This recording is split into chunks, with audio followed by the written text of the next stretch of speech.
Again, happy Mother's Day. This may not be a terribly long sermon. I'm not sure how long this is going to go, to tell you the truth. But I'll cover a lot of different things, and I hope you get something out of it. Again, no matter who's talking to us and where we are, if we're listening for God, God will speak to you, right? I won't do it. What's the history? Something about God talking through the jawbone of an ass in the Old Testament. He did actually talk to a jawbone of a donkey, so I should be doing okay. What's the history of Mother's Day? The traditional practice of honoring of motherhood is rooted in antiquity.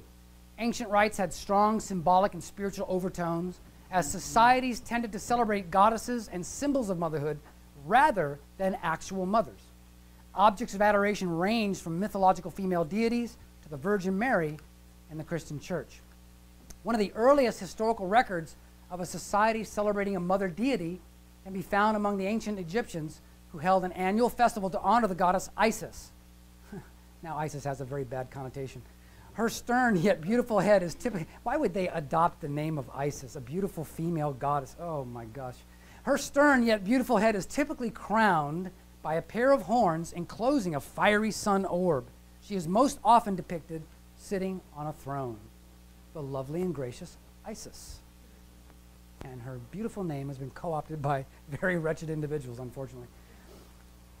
Even the Romans incorporated Isis worship in their culture.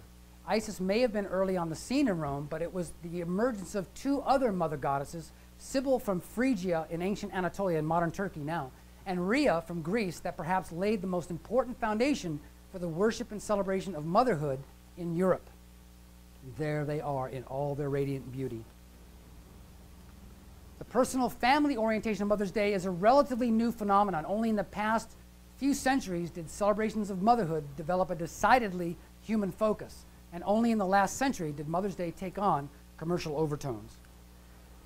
Hilaria, yes. By the 16th century, as ancient Roman religious and cultural traditions in Europe and England gave way to the spread of Christianity, Hilaria celebrations became part of Latter Sunday, the fourth Sunday of Lent in the Christian liturgical calendar, the 40 days of fasting preceding Easter Sunday.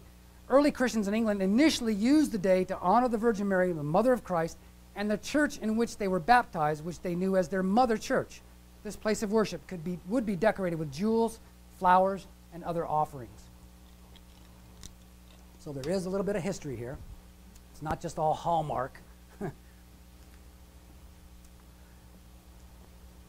There is a site called Jewfact.com. I didn't even want to put that on there. It's a positive, nice Jewish information site. But boy, they picked the wrong name. It just sounds weird. Jewfact.com. They have a thing on there called Judaism 101. And they say, the equality of men, and this is very interesting. I didn't know this about the Jewish faith, but this is terribly interesting. And they should be, of all people, so prepared for the divine principle. The equality of men and women begins at the highest possible level, God.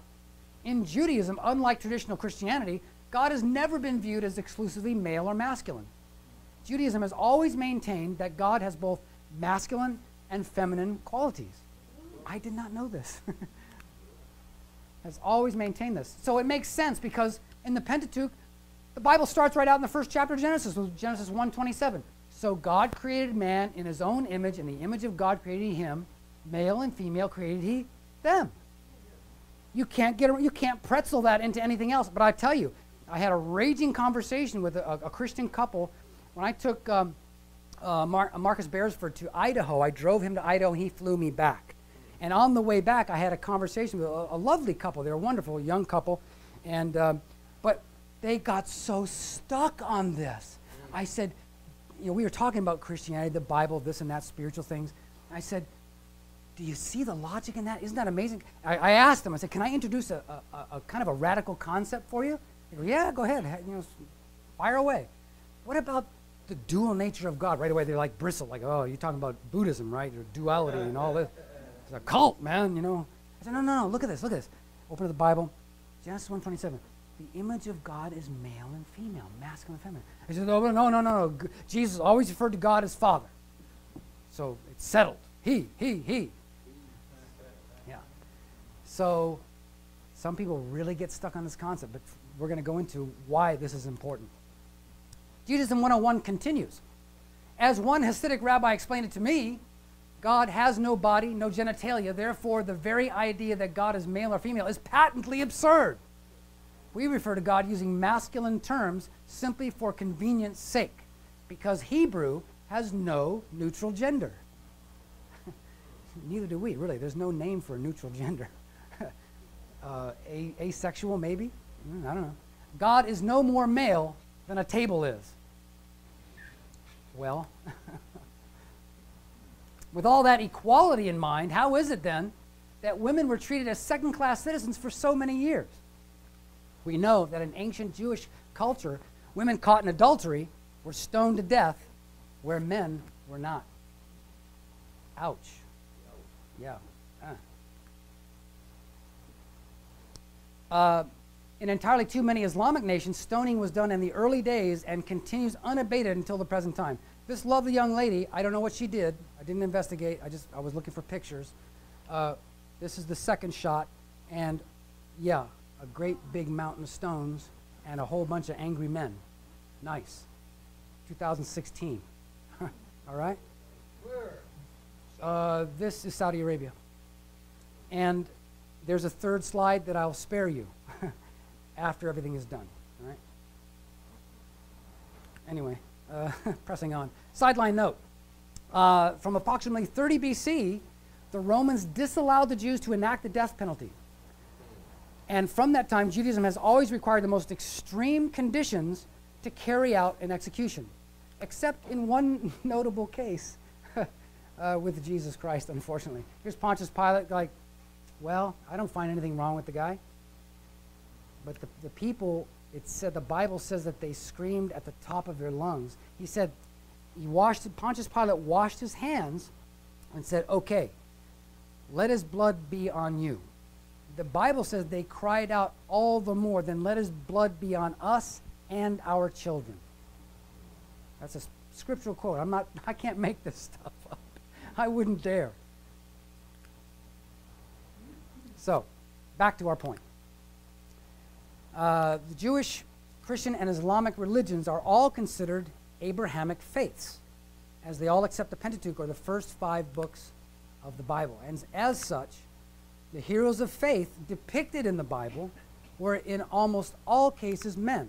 Notable cases: Noah, Abraham, Moses, David, Solomon, Jesus, Peter, Paul. Jesus never married. Paul never married. So the Bible, all the kings were all men except for one. All the judges were men except for one. It's a heavily masculine-dominated document. And the fact that Jesus never married and Paul never married, this set the foundation for the papacy in the Catholic Church. They figured, okay, in fact, I think my next slide. Paul said in 1 Corinthians 7, now concerning the things whereof ye wrote unto me, it is good for a man not to touch a woman. Nevertheless, to avoid fornication, let every man have his own wife, and let every woman have her own husband. For I would that all men were even as myself, but every man has his proper gift of God, one after this manner, and another after that. I say therefore to the unmarried and widows, it's good for them if they abide even as I. In other words, I wish you were like me. I'm single, I'm single-minded, I'm dedicated to God. He was shipwrecked twice and ultimately decapitated for God, and wrote 13 books of the New Testament. Easily the most influential writer of the New Testament documents. But if they cannot contain, let them marry, for it is better to marry than to burn. And I'm sure that this has been taken out of context, that you'll go to hell if you have sex with a woman. There might be some kind of subconscious, like, apprehension. And people have the tendency to take these things out of context. Burn means burn with lust, uncontrollable lust, and to fall into sin. That's what he's talking about. So there's a strong exhortation from Paul, the most prolific writer of the New Testament, to stay single. So this undercurrent in the Catholic Church emerged in the papacy, and that it's an unbroken line of succession all the way from the 1st century of unmarried patriarchs of the church, the vicar of Christ. The vicar of Christ is the Pope, representing Christ, who never married, by the way. So they think that's the standard. That's become the standard. I come from Irish-Italian background. In every Irish and Italian family, they pray somebody becomes a priest or a nun. If you've got a priest or nun in the family, you are happening. In my ancestry, I managed to talk to my grandmother just before she died. We got 3 generations on paper. And she said there was one side of the family on my mother's side, there's 5 brothers and sisters, 3 brothers, 2 sisters, all became priests and nuns. On the other side, mafioso in Sicily. Which answers a lot of questions for me. Thank you very much. So that thread has been moving through history, being single, women cast to the side, women always second class, in the background, walking 3 steps behind the husband. You know, some cultures are like that. Yeah, the woman walks back here in Islamic culture, covered from head to toe, walking behind, can't drive, can't go to school, can't go out of the house without a relative, stoned to death for the slightest infraction of the law. In that vein, all 3 faiths held Eve responsible for the fall of man, as she fell to temptation first and then tempted Adam. It's a legitimate case. This is one reason women were, whether covertly or overtly, viewed with distrust and or wariness. I believe that from the beginning of the fall, women were held in contempt because of that. It was still fresh in the collective mind that Eve had fallen. It was probably very fresh, and yeah, you did it, blah, blah, blah. That must have been that way from the very beginnings. In the 16th century, 1517 to be exact, Christianity underwent the biggest reformation in its history, resulting in the upheaval and split of the Christian church into Catholic and Protestant factions, which remain until today. There was something called the Great Schism in 1054, where the church, there was a crack in the church that resulted ultimately in the Eastern Orthodox and Holy Roman Church separating based on Peter and Paul. Very interesting that the Catholic Church follows the line of Peter, and the Protestant Church follows what's called the Pauline line. Orthodox Church follows the Pauline line. Because they were debating over eating things sacrificed to idols. This began a split from Peter and Paul, which submerged into history, exploded in 1054, submerged again, and exploded in 1517. It's really interesting how these things just live below the surface, and then bam, they explode like a volcano. So Martin Luther in 1517 nailed his 95 Theses on the door of the church at Wittenberg, Germany. You read some of Martin Luther's writings, you almost think he's insane.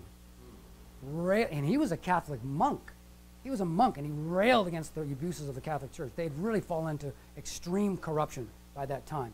Selling indulgences, especially one of the big issues for him was indulgences. The church was selling little pieces of paper that if you buy those little pieces of paper to help build St. Peter's Cathedral, you'll go to heaven. It's an automatic ticket to heaven.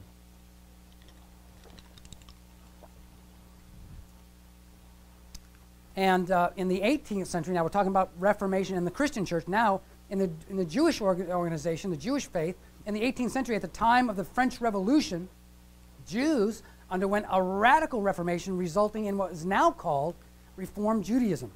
Many long-held traditions were either modified or discarded altogether. Between 1810 and 1820, congregations in Gießen, Hamburg, and Berlin instituted fundamental changes in traditional Jewish practice and belief, such as mixed seating, single-day observance. In other words, like the Hanukkah is 8 days, they just condense it down to 1 day. Single-day observance of festivals and seating. Men and women were always separated in the synagogue, on one side or the other. Many leaders of the Reform movement took a very rejectionist view of Jewish practice and discarded traditions and rituals. For example, circumcision was not practiced and was decried as barbaric. The Hebrew language was removed from the liturgy and replaced with German.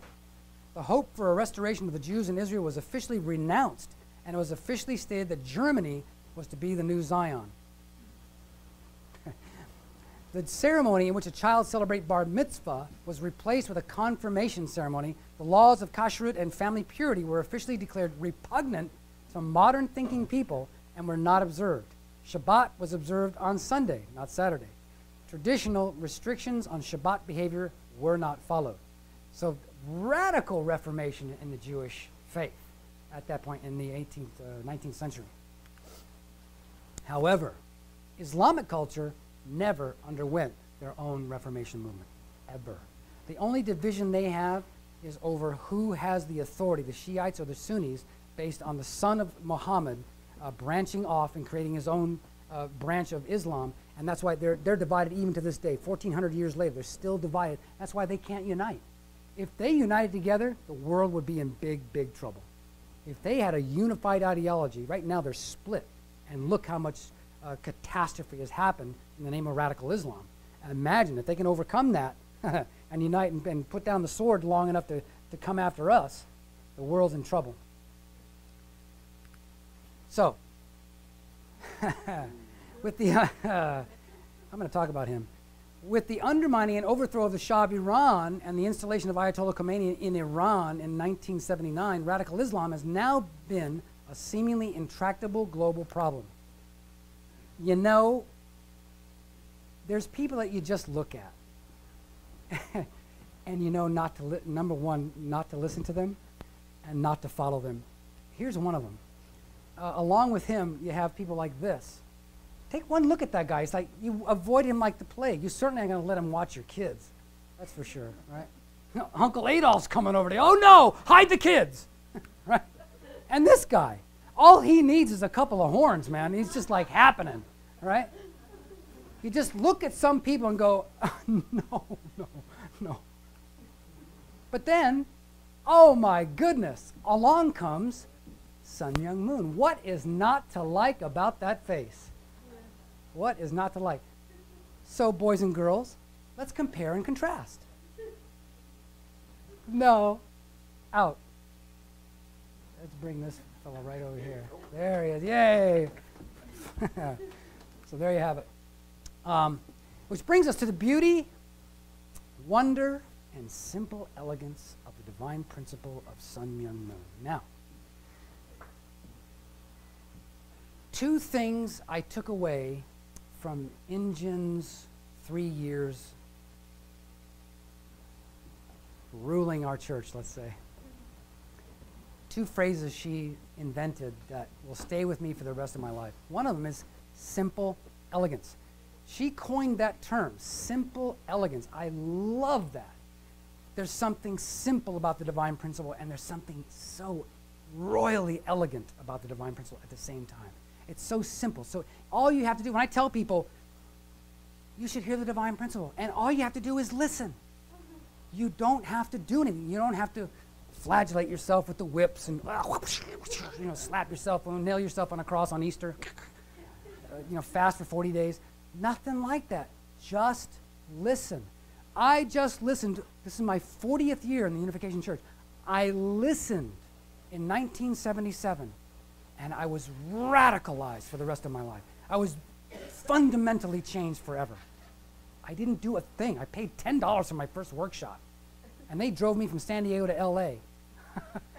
And I just listened, and I was in tears. I was disconsolate. I didn't know what to do, pacing in the back of the room.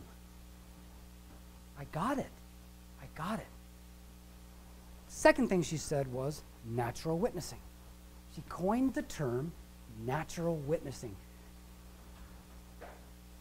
It's such a wonderful term because that's the way witnessing should be. It should be very natural. You have friends. You have acquaintances. You have the mailman. You have the clerk at the store. You have the postal worker. You have 1,000 different people you have interactions with all the time. And it's a very natural thing to, hey, by the way, it happens now on a much more regular basis. Since Father went to the spirit world, I work at Andy's store in Chula Vista. It happens probably once every 2 weeks now, where it happened like once every 6 months. Happens about every 2 weeks. Someone comes in and says, can you recommend something? Something spiritual. Oh my God. Said the spider to the fly, right?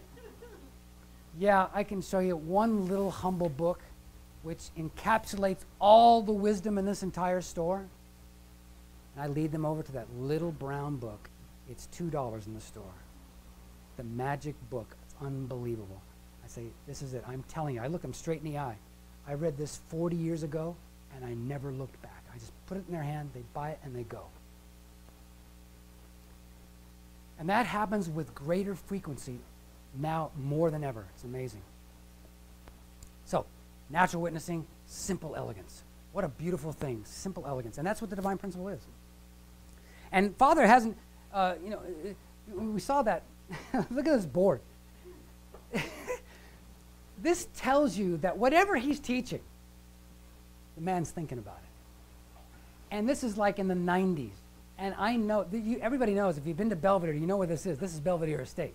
I always had the board, and he taught every Sunday. We saw Father every Sunday for 4 years in Sunburst, in the performing arts. We all bundled together, and off we went to Barrytown, or Terrytown. And this is a shot of Father in the 50s. Nothing changed. Nothing changed. He's been thinking about this stuff all the time, the whole time, really thinking through the issues. Right? He's just not a newcomer to the deal. So, the fall began. Now, Reverend Moon's a little rough on the ladies in the beginning because of the fall of man, right? He says the fall began from the womb of the mother. Therefore, restoration must take place in the mother's womb. That became the origin and starting point of evil, so we must return to that original point in restoration as well. Thus, God set up two brothers through whom to conduct the dispensation to restore the right of the eldest son. In other words, Cain, the firstborn, had to come down to the position of Abel. Abel had to rise up to the position of Cain, who is the eldest son. However, Cain ultimately killed Abel. This act was a repetition of the act of the fall at the time of Adam and Eve. Adam, represented by Abel, was again dominated by the archangel, and thus Adam's position was not restored.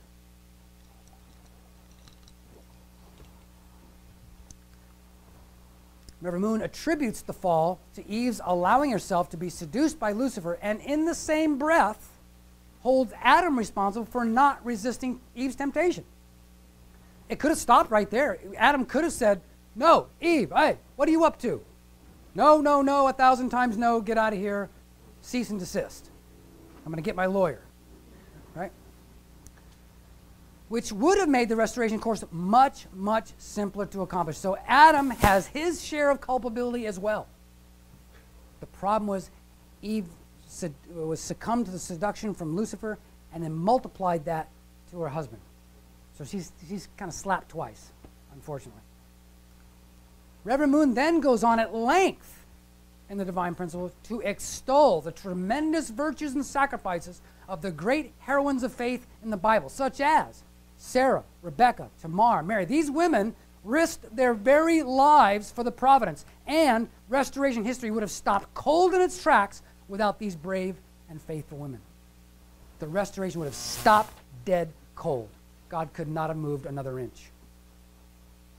So the beauty of the divine principle, the principle, of course, attributes the fall to women, but at the same time elevates women. Finally, there's an ideology that elevates women. We're going to go into that in more detail. Along comes Hak Ja Han Moon. All right. Father says about mother, true mother has accomplished a victorious foundation, thereby liberating women from the position of fallen Eve who could not fulfill her responsibility. Hence, the true women's liberation movement can finally be initiated. True women's liberation. Not this crazy stuff. Oh, I'm sure they're very liberated and very powerful, empowered, shall we say. Oh, yeah. That's what I'm talking about. Those are both women. Those are both women, by the way. That's what I'm talking about. Yeah. Oh, yeah. Oh, yeah. Oh, angry malevolence. But wait a minute. How did King Shlomo get in there? Oh, Jerry, you can't believe where I am. Wow. He's got little pink straws and a crown on his head. You can't believe where I am. So, real women start out as an innocent schoolgirl. Father was very specific. I wanted I have the quote. I wanted an unworldly woman. Someone not spoiled by the world. Mother was completely innocent. She goes from innocent schoolgirl to wife, to mother, to international leadership, and ultimately the matriarch and leader of the worldwide unification movement. That's empowerment. That's true empowerment. That's the standard. That's what to aspire to. Right? Not this phony baloney stuff going on now. So, Reverend Moon takes it further into the scientific realm. If we have any doubts as to the equality and the position of women, we go to nature. Go to nature itself. The Bible starts out, what does it say? God created man in his image. In the image of God created him. Male and female created he them. We go to nature, and we can prove this point. If anybody has any doubt about the position of woman, you go to nature. You go to nature. In humankind, men and women. Animals, male and female. Plants, stamen and pistil. Molecules, cation and anion. Water molecule is 2 atoms of hydrogen, 1 atom of oxygen, together, and only together, equally, they make water. Makes a water molecule. One without the other is completely different. Hydrogen and oxygen are 2 completely different elements. Together they become something else in that interaction, that interchange. Atoms are made of proton and electron. Molecules are made of atoms. Atoms are made of particles which have a positive and negative valence, and then particles are made of energy. So, from the top to the bottom of creation, you see the nature of God manifest. Genesis 1:27 is proven laboratory. It's a laboratory provable fact that it is an invisible creative force in the universe that has a bipolar nature of masculine and feminine, subject, object, positive, negative. That light does not come on until positive and negative engage. They have to. The positive without the negative, that light does not come on.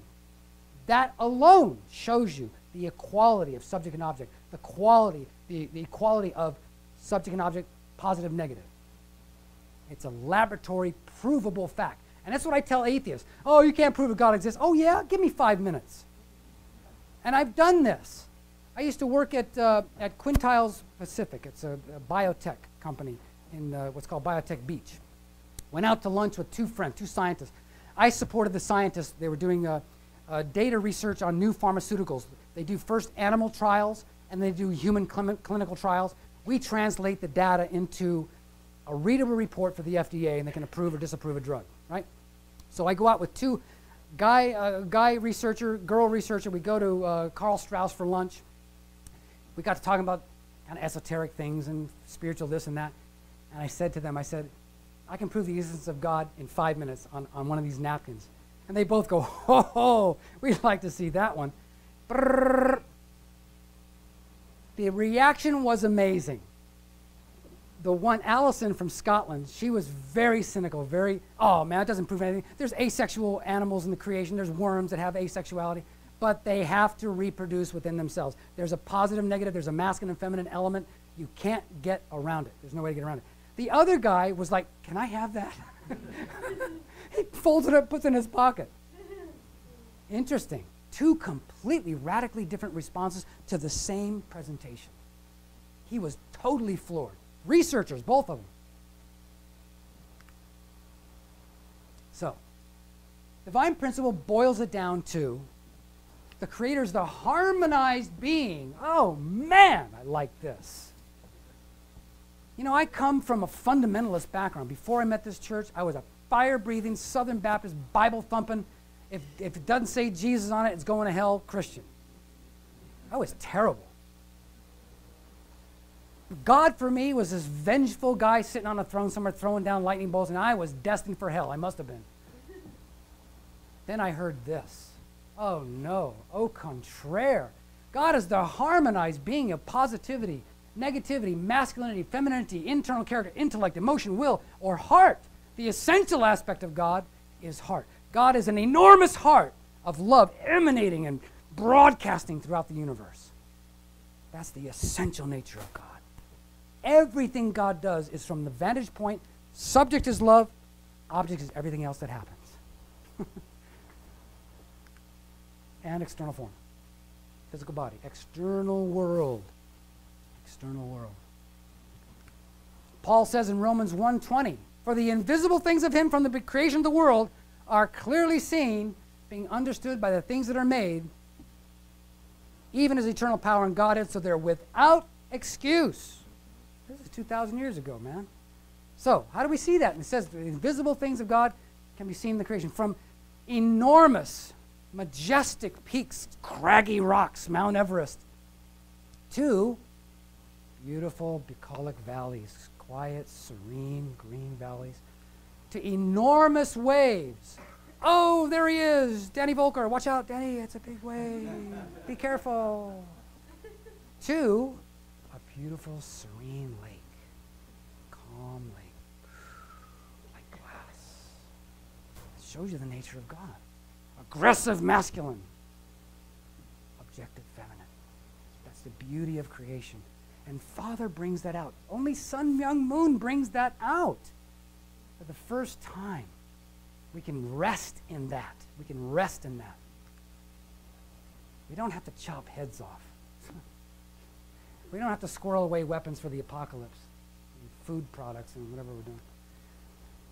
Father finally explains how does all this work. God being the origin of original masculinity, original femininity, divides those natures into subject and object parts through the four-position foundation, the forces of give and take action. Subject and object have give and take. There's a division, and then they reunite in whatever comes. If it's an animal, say it's a bear, well, there's male bear, baby bears. Male bird, female bird. Ultimately, we're looking at man and woman and child. The four positions foundation, what an amazing thing to come up with. And the triple objective purpose and the four position foundation, this is how God creates anything. And I have to confess, I haven't read Unification Thought, but I'm dying to get to it. I have the book. It's very heady stuff. It's very heady stuff. But in the Divine Principle itself, the basic publicly available document that we are all used to, there's a very surface dealing with the four-position foundation, triple objective purpose. Unification Thought takes it to an incredible, incredible level. And I've got to get to that. But suffice it to say, triple objective purpose. Triple objective purpose is very, very interesting and important because in love, as God's love manifests in this family, any one of these positions can take the subject position in love. God can bring himself under the child. God can occupy this position in love. God can occupy this position. Man can occupy this position. Woman can occupy that position. In true love, these are interchangeable in true love. God has always remains the subject of subjects. But that subject position can change at any time in true love. What an amazing thing. And the problem is in our world, we're so far away from that. We can talk about this, we can diagram this. Getting there is the problem. But we're on our way. Question? I just wanted to say something. Sure. God made Adam and Eve. He made Eve out from Adam. Okay, that established a state of mind that men were superior to Eve. Mm-hmm. All men, throughout the history of our world, have come from women. And I look at the woman and I say, women are like the clouds. Allow them to be. Mm-hmm. So they, a woman, I believe, has a much superior quality in this world than the houses. Yeah, Frank is bringing a point that he sees woman's position even as superior to man, because women really are the life givers. They really are the life givers. He likens them to clouds. Without clouds, there's no rain. Without rain, there's no vegetation. There's no life, right? Interesting point. I think Father, though, really puts man and woman on a par with each other. In the ultimate analysis, they're really on a par with each other. The beauty of divine principle is woman no longer has to walk 3 feet behind the man. That's the beauty. Woman takes her rightful place as co-creator. Man and woman have to be together. You're not going to get a child without both together. It just ain't going to happen, right? You can do all the lab, in vitro, all the things. Like the gay couples get a turkey baster and a surrogate somewhere, and forget it. I know we're going to have lunch soon. So, Genesis 1:27 said that God created man in his image, male and female created he them. The very next verse, God tells them what to do. Be fruitful, multiply, and have dominion over the earth. So we already know what fruitful means. That means to grow to individual perfection. So now we elevate the position of woman again in the second blessing. Again, perfected man, perfected woman, centered on God. The heart of God manifests in this family. Family, society, nation, perfected mankind.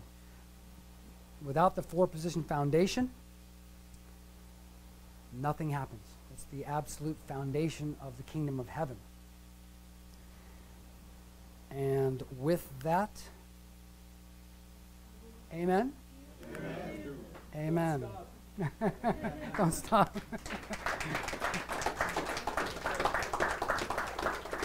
Short, but I hope sweet.